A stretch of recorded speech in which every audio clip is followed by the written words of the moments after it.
I'm the only one signed up for the cave tour at the Ledgeview Nature Center, but Jane Mangari, the assistant naturalist, agrees to lead it.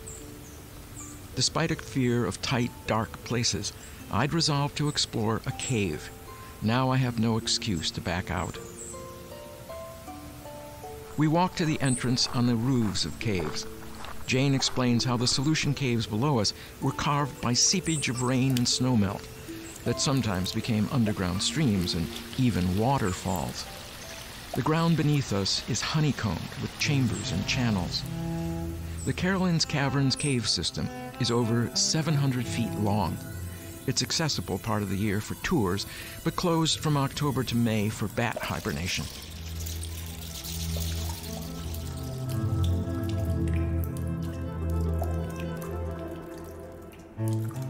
Its first room, the bat room, has an opening in its steel door for bats, big brown, little brown, long-eared, and tricolored bats, to enter and exit. Jane urges me to explore 2 side rooms. I smile gamely and commit myself to crawling and clambering. I squirm on my belly in and out of one narrow passage and climb down a ladder into a small enclosed space with a muddy bottom. I hope I've acclimated myself to what's ahead. We wander through other rooms and passages, stepping carefully on the uneven floor, wary of protrusions near our heads.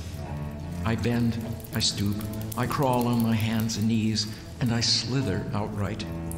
Only one space is especially tight, less so for Jane than for me, but crawling through passages like the whale's throat and the kid's passage means venturing into long, dark holes with no chance to raise my head or propel myself by any means other than elbows and thighs.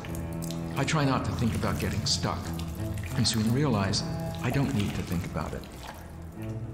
When we descend to Carolyn's Cave, the original entrance to the system, we're 17 feet below the surface. At the bottom of Dave's sink, the deepest room, we're 36 feet, 4 stories underground.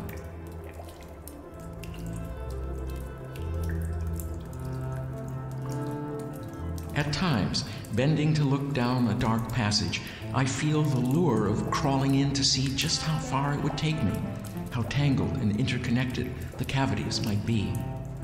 Jane illuminates layers of Silurian strata, fossils, chert, cave coral, and miniature stalactites. She steers me around hungry mud, the sticky pools on the cave floors. Despite the weight of the rock strata above me, the density of the walls around me, the impenetrable darkness beyond this room, I feel no eagerness to leave the caves. When we reach daylight, I feel no sense of relief. I suppose you could say I confronted my fear of crawling in caves and overcame it.